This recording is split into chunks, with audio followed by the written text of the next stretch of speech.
Your search for unbeatable internet speeds is over.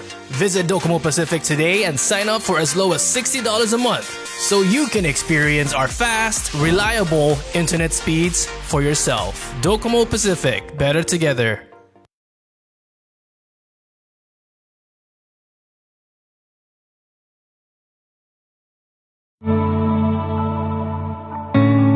This is Mariana's Press, journalism by journalists, with you at the center as we cover the news and sports stories here at home and across the region. Fact-driven, multimedia, truthful coverage. What is your vision? Where are the limitations? Where are the boundaries? Online at marianaspress.com, on Facebook, Instagram, YouTube, and WhatsApp as it happens. I'm out of here. I'm sorry, I'm out. I don't want to tolerate this thing anymore. This is just too much. We ask the hard questions. What about those who say, our economy It's an is down? instant gratification to us. We practice responsible journalism, taking local coverage to new heights, powered by you. This is Mariana's Press, where every voice finds its story.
Senator Manglona, but he's on the line now. Just coming?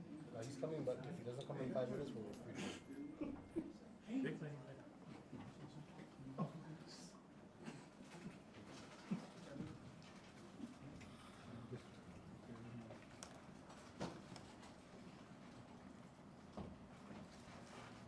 Hey, it looks like everybody's smiling this afternoon, no?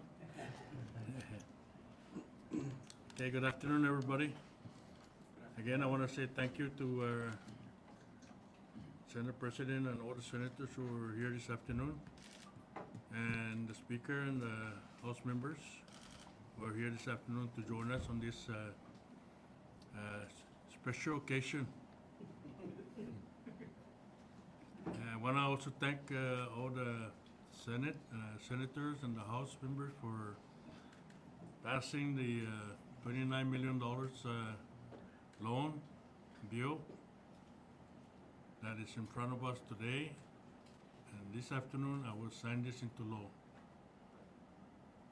So thank you again, Congressmen, Senators, for your cooperation. For all of us and our people here in the Commonwealth, especially those retirees and our public school system, the students.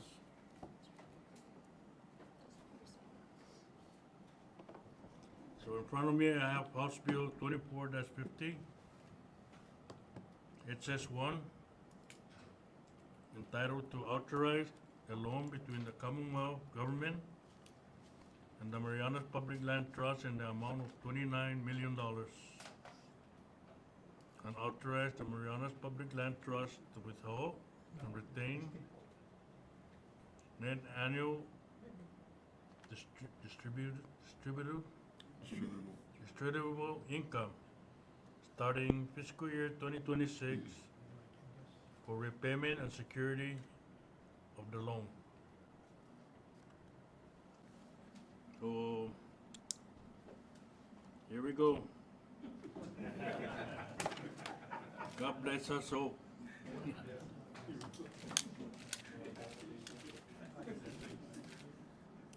So this bill becomes public law number 24-13.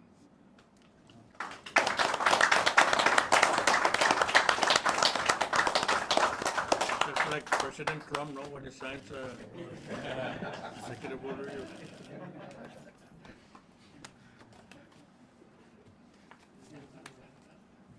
Are you going to be giving out those pens then, Mr. Governor? We're in austerity. Hopefully we can continue to afford to buy pen. Again, thank you very much, senators, House members, congressmen, and all our cabinets who are here this afternoon for joining us. And hopefully we can continue to work with MPLT. Hopefully they can change their mind and work with us for the betterment of our retirees, our people, and our students, especially public school system. And this is very important bill for all of us here. Thank you for your hard work, and let's continue to work together for the Commonwealth. So again, thank you to the media. It's always here to help us put this out. I know that Department of Interior are very happy with the coverage. They know what's going on. They saw the press conference yesterday, and they're very pleased that we're doing what we're supposed to do the right thing. So thank you again, and let's get it out. Okay? Any questions or comments? Yeah, what about MPLT's concern about this bill that they sent a letter about? We will try to work with MPLT. We still got how many days? 1 week? So if the Senate and the House pass the budget, the amended budget, then we still have time to work with MPLT. I will sign the budget when it gets to my desk, as amended. Okay? again, I asked our members of the legislature to let's try to expedite the budget. I've sent you guys a letter already with the adjusted figures. So let's work on that. Okay? Mr. Governor, you mentioned that we got this signed into law now, and that it's about signing the budget next. One of the big things, we saw that there's two options that were given in the presentation yesterday, the scenario 1, scenario 2. Do you know what we're leaning toward right now, what people are going to be able to look forward to, or can plan for? Well, yeah, they need to plan. We need to plan. I'll be having a cabinet meeting this coming Friday to inform my cabinet members that and special assistants that we have plans for austerity coming, so we need to prepare ourselves for it. Okay. Yes, sir. So the whatever amount's going to be free up by this bill from the general fund, is there already a proposal which the allotment of those funds that will be free up in the general fund? Vicky, you have? So the 29 million is to satisfy the minimum annual payment, so that closes the gap for that portion of the auxiliary gap that we have.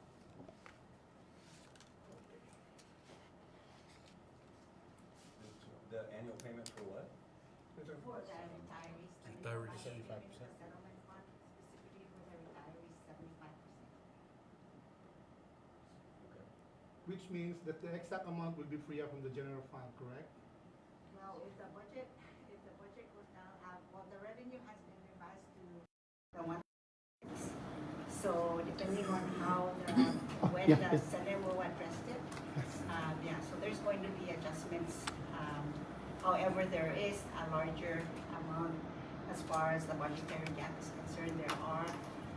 There are programs that still need to be allocated that was never part of the budget. So we're considering them in FY 2026. So the recipients of the allotment, there will be no change in the recipient of allotments. There will be change in the amount of allotment for each recipient. We still have to wait on how the budget, Okay. is,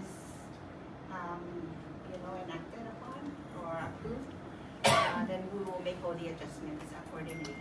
Because I asked the question because the education commissioner was here yesterday, so he's probably anxious of what's going to happen with the amount that he was asking, expecting that's going to be coming from that money. We're still committed with 40 million. So Okay. that's the bottom line. That is the commitment of the administration when we submitted the budget on April 1. However, there are changes to the current resources, so that would be adjusted. They will get their 25% on whatever the net available for appropriation. That's what we're committed, but we would like to see that PSX gets to 40 million so that we can, prevent any shutdown of, the classes. We want them to continue on with operations, so that's what we're hoping for. Thank you.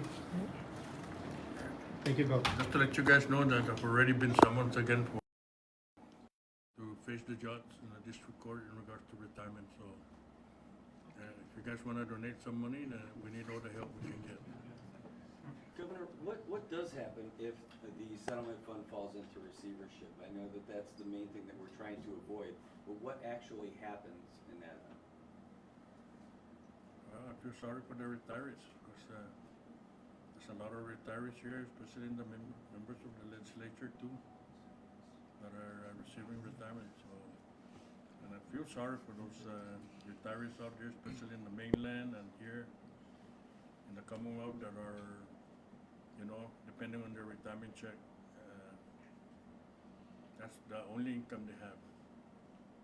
And there are some retirees that are only earning about $300 per pay period, and it's very sad to see them in a situation like that.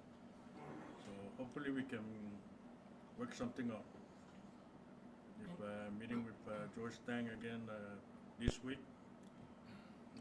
it's so fast to fly this way, and I'm glad that you're spending $700 some to fly here to see me, so we can settle the some of the issues here.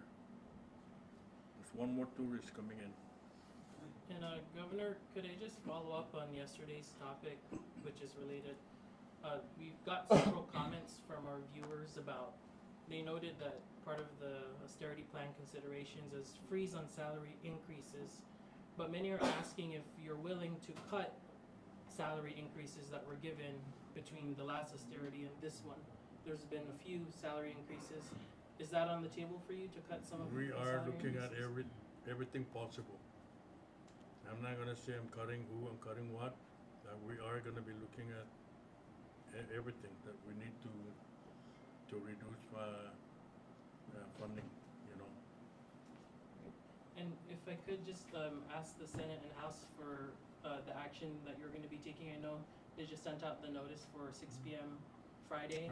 And I'm sorry, we have 3 mics, and yesterday some people couldn't hear everyone, so I just want to move them real quick. Yes. So, a session has been called for Friday, 6 p.m., and that is specifically to deal with the budget itself. Informal meetings were had earlier this morning with the members of the House minority and majority, and then also the Senate Fiscal Affairs and Leadership to discuss and iron out some of the language and what we need to see in the budget so that if and when Friday comes, it's a product that both houses are aware of and that there's no uncertainties going into the equation. Because we need to avoid, obviously, conference committee, which will take another couple of days at the minimum. And so after we pass the budget, it'll go down to the House. I think in their rules they have the ability to call a session, and we hope that we can be able to provide a product to the governor and lieutenant governor before the end of the weekend. And addressing MPLT's concerns in their September 15 letter. Well, again, MPLT is I'll leave that to the governor to dialogue about. I think it's very clear. I know Rep. Atto had made it clear that wasn't the terms that were originally negotiated, and it's unfortunate that we are here now having the law being, the agreement being signed into law, that we are at a place where there seems to be an impasse. I think a lot of good points were made in the previous discussion. Loaning on margin is a very sophisticated and risky endeavor, and in the event something tanks or the stock market goes whatever, then that obviously puts into risk that whole investment and then some. So it's unclear to me, if you're asking my opinion, unclear to me why we would be going down a road that doesn't need fixing. Like we're fixing something that isn't broken. Every mechanism and every agreement we've gone into with MPLT has been paid back in full, and as such, I just don't understand the logic of going down a road with these stipulations included. But I'll leave that to the governor and to the governor in their negotiations with MPLT. Well, Senator President, you mentioned that you're going to be working on the draft and you're going to send it to the House for the draft budget for their approval on it, right? We've seen it before where the budget has come down to the wire and then there's been a lot of back and forth, some disagreements between the House and Senate. Is it improper to just have you both work together on it in the first shot, given the immediacy and the urgency of the moment? I apologize if that wasn't conveyed properly. That's what we're doing currently. Oh, okay. Yeah. So our meetings are together, in lockstep as what was requested, so that we can kind of avert any kind of conference committee, because that will only add days, and this needs to be signed by Monday, and reviewed. So we're very clear on what we need to do to accomplish what task is before us, and I thank all of my colleagues from the House and also my colleagues in the Senate for all the hard work that you're doing. These are trying times, and these aren't easy questions and discussions, but they're having them, and we're making progress. So that's why the session call has been made. Last question, either the governor or LT will answer. So if there's going to be no new investors that are going to be leasing public lands, So that means there will be no new public lands revenues going to come to MPLT. At the same time, the portion of the general fund for the annual distribution from MPLT will not be filled in as long as the loan is there. So how do you anticipate, that situation when there's no MPLT income coming to the general part? At the same time, there will be no public lands. If there's going to be no investors going to be leasing public lands in the next Investor, term. there are investors interested in investing here in the Commonwealth. As a matter of fact, we were just discussing that with Public Land Secretary and CEDA this afternoon. So we're expediting on the process that we need to entertain the investors that are coming in. That's our priority. So nobody's saying that the MPLT is not going to get anything from public land. We are going to make sure that we take care of the investors that are interested in investing here in the Commonwealth. And we got the Secretary, Public Land here, and I think CEDA just left, right? Derek. So you got people coming in. Is the Canoa Resort one of those that will be? in the Canoa table? is a different situation. So it's still empty and a lot of ghosts running around there, and Secretary is taking care of it, and hopefully things will change on that. Speaking of Kanoa, I'm sure you've read Senator Jude Hofschneider's letter about requiring a hotel airline partnership for Yes, I proposals. did. Do you support his recommendation? I would support anything that can bring in tourists and revenue for the Commonwealth. And do you agree with the Senate rejecting ELAN? Given our situation, are we going to apply the same scrutiny to all future investors? Are we in a position to say no?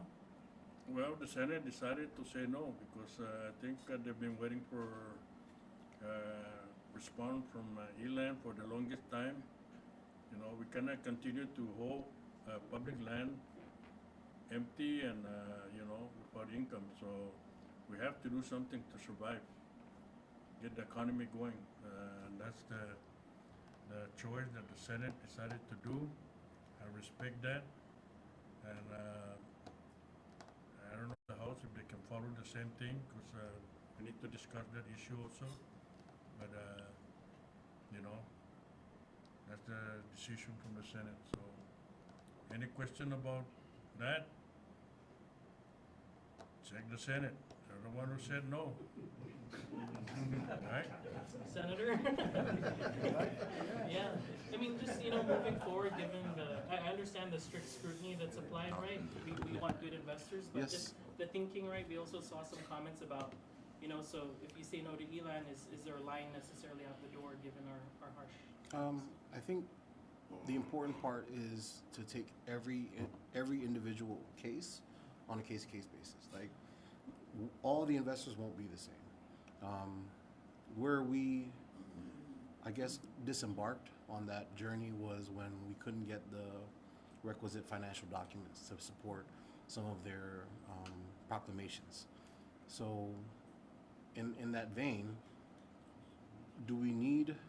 Of course, that's a non-starter. That's the whole lifeblood of what we're trying to do.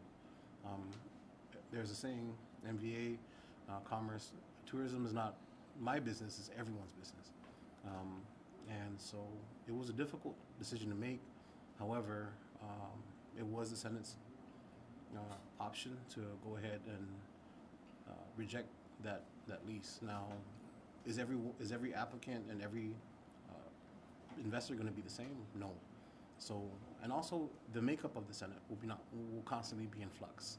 So, I think the better question is, how will the future leaders make the decisions on behalf of the CNMI to protect the CNMI?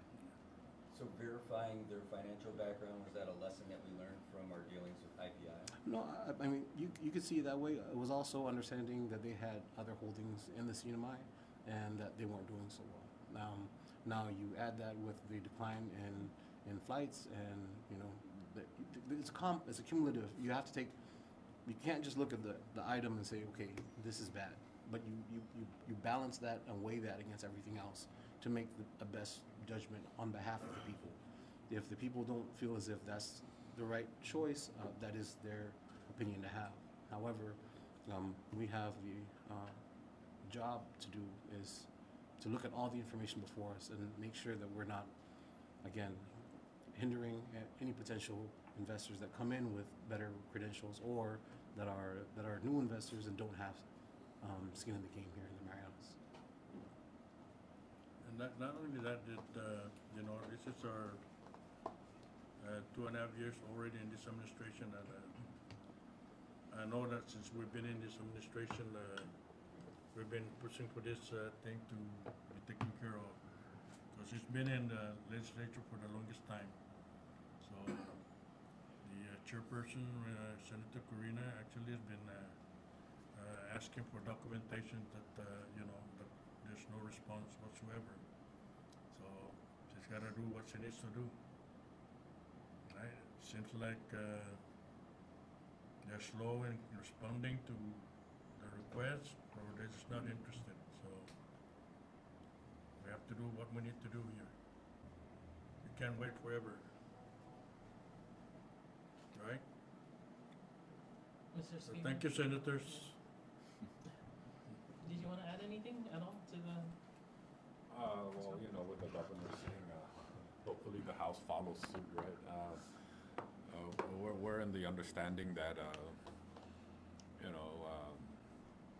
that since the Senate has already made the decision, it's pretty much, it's done already, right? Because when we're going to approve something, especially on a land lease, we do a joint session, and it requires, is it 2/3, right, of each house? So if already one house is already voting against it or not approving it, then it's, even if 2/3 of the House in that joint session votes for it, it's not approved. So that's where we're at. We're still looking into legal clarification, because my understanding is, I think, coming from the AG or maybe DPL saying that it's still up for action, but on our end we're saying that if our colleagues in the Senate has already made that decision, it's done. But we're looking into it too as well. So I know that we're receiving that offer was the only offer that we received. I'm just curious, since we've got everybody here who would know, do we have a body that currently goes out and looks for investors that might be interested in some sort of a property like that? In the House, you mean? Or not just the House, Oh, but I just okay. mean, like, with everybody that we have here, we have the House, the Senate, the CETA was here, Public Lands is here. I can answer briefly on that. So currently in the CETA is the head of the section with respect to investors. So with the governor, collaboration with the governor, he has appointed CETA as the main, with working with Select USA and Department of Commerce in advertising and marketing the CNMI. So they've been going out there looking for all these investors and showcasing the CNMI in the U.S. and overseas. And due to Derek Sassamoto's efforts, I mean, he's a champion. He's a real champion, and a lot of people, a lot of investors, nations,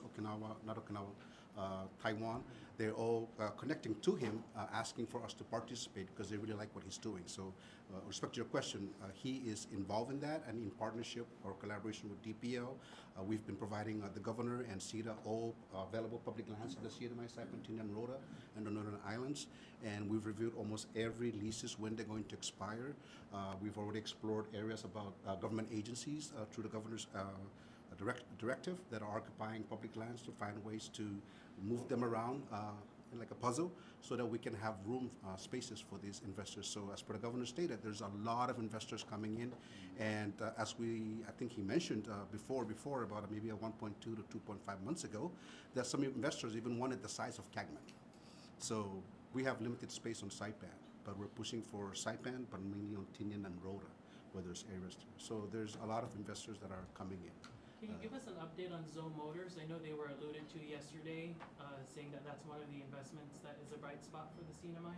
And my understanding is that they got land near COP. Is that true?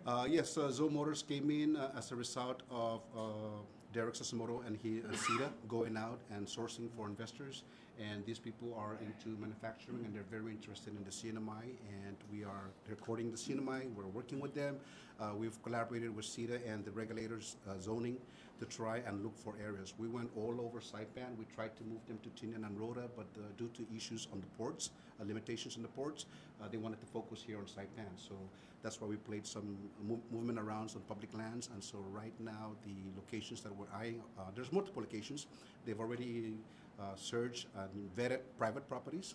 So they're looking to private properties as well, in addition to public land area, which is down in the Coblerview, Ascona area, which is currently being zoned as mixed commercial area.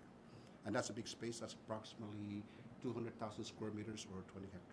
Can you share, you said one investor wanted the size of Cagman. What types of investors are coming in? So- I know Zoe Motors is a different type. So the investors, it's similar to Zoe Motors. They are people who make assemblies, and you're looking at optimally, you're looking at about $2 trillion investment, and about the size of Cagman investments. But a lot of them have scaled down to try and fit our areas. So most investors are looking at around 5,000 or 10,000 square meters. You're looking at 1 hectare, 2 hectare, 3 hectares. So those are the size of lands they're looking for. They're not looking for a small 4,000, 5,000 that we have a lot of. And so a lot of our areas have been taken up by other businesses, so we're trying to scale them down to fit. Sorry, last question. I know this is Can not I- your press Can I conference. just Can I do just a ask real quick? follow-up on that one, though? Can I You just ask said- real quick sorry, the types just a of, follow-up. You said Brad, I'm a not- trillion dollar, follow, Yeah. $1 trillion or multi-trillion-dollar investment from one company? Yes, that's optimal. Okay, optimal from the $1 trillion, you're looking at the size of Cagman, which we don't have. So it can't happen. And so they start scaling down, and they have operations elsewhere. So they're trying, we also have pharmaceutical companies that are coming in. And so really the lead is CETA. CETA is the lead with governor and the investor councils. And so I'm just there for public land as far if they need public lands, if they need additional spaces. But we've encouraged them to work with private land owners. And so that's what they're doing. Okay, Go on to I- private my- lands and then public lands. Respectfully, my last question was about the message we're sending to these investors. So I know you're not CETA, but I'm just curious, during this time, many people have questions. What are we saying about the CNMI to make them want to invest in the CNMI? I think there's a lot of opportunities we have with respect to our agreements with the government and stuff. So that's what, and Derek has better ways to explain this on the investment side. We have a lot of leeways. We have more advantages in taxes and all those other areas in comparison to Guam or the other territories. So that's why when he went overseas to U.S., the crowd was so big because they believe that the CNMI is the dream for them with all the incentives that they can get away with. So that's why they're coming here, and I think in collaboration with the governor's MVA, trying to market our CNMI. But I truly believe I would really give Derek a big round of applause for his efforts and his team out of CETA, and with the governor and lieutenant governor. So, just continue back on that same, what kind of an industry would, you're not naming the company, but what kind of industry would be looking for something the size of Cagman for $1 trillion investment? That would be most likely auto or assembly or some electronics, stuff like that, components. And the reason why I ask is, like, we heard about, like, IPI back in the day. It was a multi-hundred billion that turned into out of this world kind, or not multi-hundred, but multi-hundreds of millions into billions, which sounded out of this world.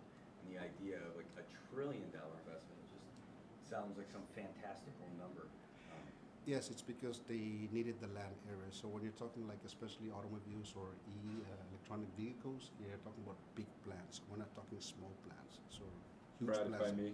Yes, go ahead. Go ahead. Sorry, Lieutenant So Governor. just to answer that question, and we're going to keep going down a rabbit hole with this conversation.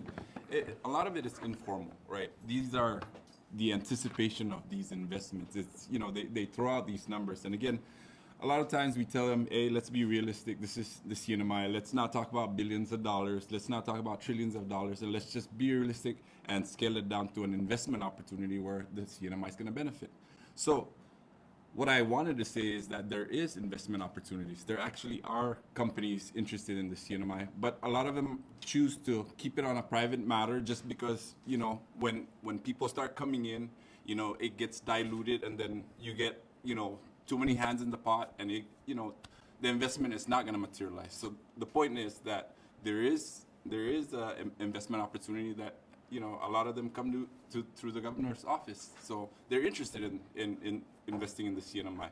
Now it's about presenting what the CNMI can offer them that'll entice them to stay or to sit, to include Zoe Motors, right? So DPL has been working, CEDA has been working with a lot of these companies, and we're trying to stick them and land them so that it'll benefit the CNMI. These are part of the initiatives that the governor is pushing for us to do. So, and again, as we move forward and we start sticking these investment opportunities, we're going to come out and announce it to the community so that we can give them the actual exact investment opportunity that we're getting. So I want to focus on the $29 million that we've just signed into law, because given the situation of the CNMI, I think this is the most important part right now, leading into the next phase, which is the legislature passing the budget. Once the legislature passes the budget, then the governor can go into the negotiation of this $29 million. And then we embed it into the budget and we move forward. But not everything's going to be answered right now, just because, again, the budget process is still being deliberated. So we want them to get through that phase.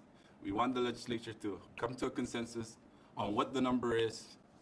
The governor said he'll sign it because, of course, this is a team effort, right? The legislature is working directly with the governor on some of these narrative in terms of the budget. So again, this is unprecedented time, right? Because we're struggling financially, but we're trying to make the best decision out of, you know, this hot mess that we're in. So thank you. Let's go. We should go down and interview Derek tomorrow at CEDA. Because he just came back from Taiwan.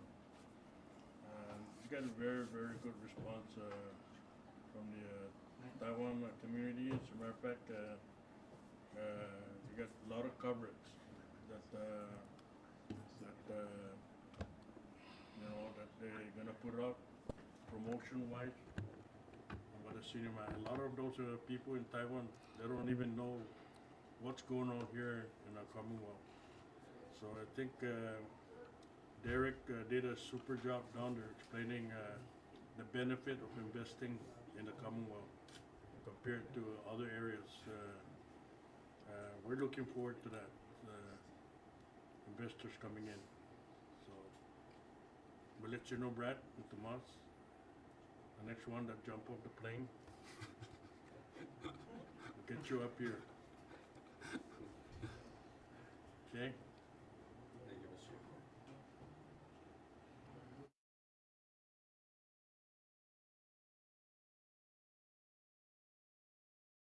Not giving us any money. Just kidding. Well, speaking of that, you know, yesterday one of the things that Representative King Hines said is that the extension of the lease in Tinian is something that's on the table. You're looking at the dollars and all that stuff based on the original agreement and everything. Obviously, the value of the dollar has changed quite a bit. Hold it up. Do we have a dollar amount that we have been, are we working on a dollar amount? Well, we're gonna discuss that issue, you know, where we should be asking for, because when they say how much, we're looking at about maybe $200 million, plus probably looking at retroactive.